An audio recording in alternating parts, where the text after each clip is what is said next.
want to change it up and hope that Khawaja gets one off the glove and goes to slip.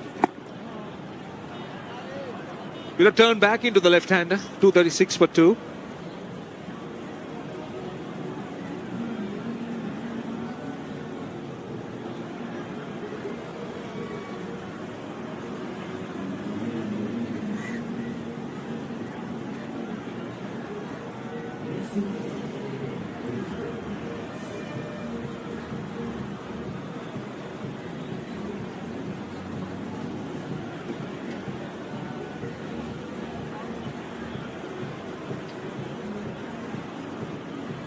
.236 for 2. Batters have adopted different approaches. This is one approach, Cat, taking on spinners.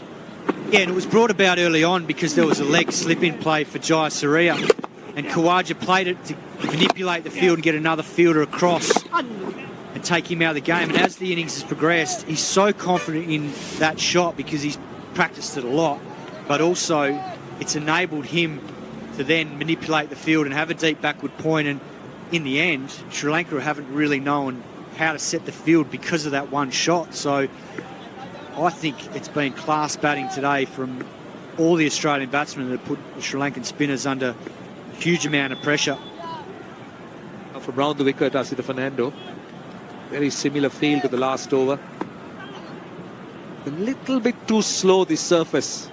So Smith has so much of time. Just look at the shot he plays. He gets inside the line. Rather than hitting it to square leg, he's got time to turn it around, to find legs. So it tells you the pace of the surface. Yeah, and I wonder after that last ball, because that went in the air to what would probably be a fielder at maybe a leg gully line or a little bit deeper. Now I just wonder whether they might change the field up and push the deep backward square, because you can only have two men behind. They'll have the fine leg and maybe have another catcher in there and see if Steve Smith wants to take on the pull shot out to deep square. Just have that fielder in front.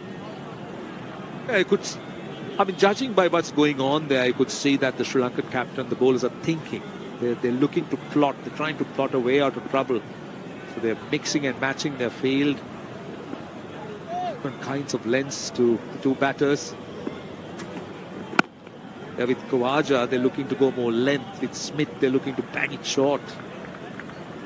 Yeah, I think it was the right decision because I think, after lunch break, because Australia got off to such a good start and it was against spin at both ends, the tempo of the game was in their favour. They were facing ball after ball, scoring quickly, no real threat. And so the skipper has decided to just change the tempo by bringing quick on. Yes, the over rate will slow down a bit, but Sri Lanka are so far in front of that, doesn't matter. But it's just asking a question of these two now. If they're looking to find the boundaries, they might have to take a few more risks with this sort of plan. So you talk of tempos. I mean, before lunch, 6.44 is what Australia went at, and it was complete dominance. And one would have felt that Sri Lanka pulled it back a little bit in the second hour. I'm talking about the first hour, that is. 6.44, second hour, just over 3. But then Australia got their momentum back on their wheels, going at now close to 5 runs. So that is the concern to me. This is, if you look at this, the second session, the rate of scoring is even better. So this is the concern, because Sri Lanka hasn't been able to not just take wickets, but hasn't been able to control things. They're just letting Australia run away with this at such a healthy rate of scoring.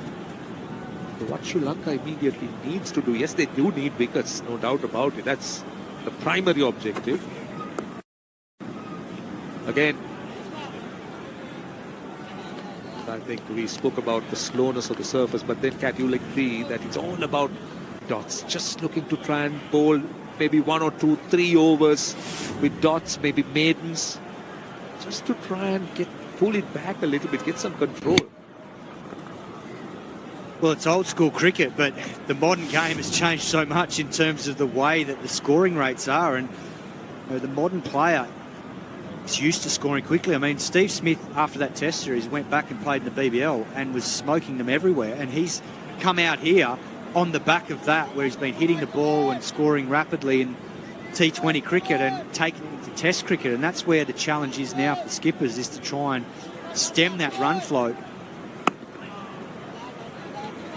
That's exactly the challenge that Sri Lanka has faced today. I mean, starting with Head, when he opened the batting with, he was virtually told or given the license to go after the bowlers, I beg your pardon, and take them on. And from that point onwards, Australia has played just one way, and that is to dominate. So, okay, one more to go. I'm going to pick your brain as a captain next over. What you do? What should the Sri Lankan skipper do? That should be the plan, or that should be something that we need to look at. What options are available to him? One seam bowler, Angelo Matthews hasn't bowled. It's been all spin.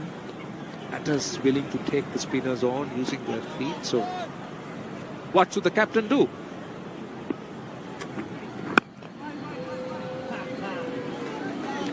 It's 2:39 for 2. We'll hear about it at the next over.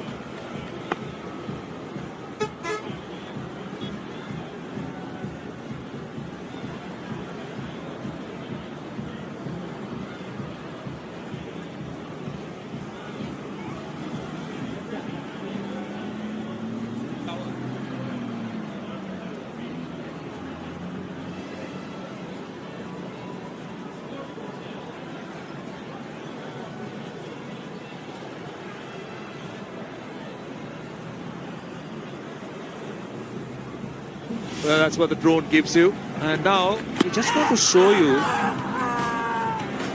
This is what happened. Now, that was not reviewed. I told you I'm going to ask Kat what the captain should do. To start with, let's try and hold on to some catches. Well, Sri Lanka have certainly created plenty today, even in the first session. It just hasn't been quite sharp enough. The field, even with their reviews, when you look back at that footage of the outside edge to Khawaja, look at the keeper in first slip. They went up big, and that means that they're pretty confident they heard something.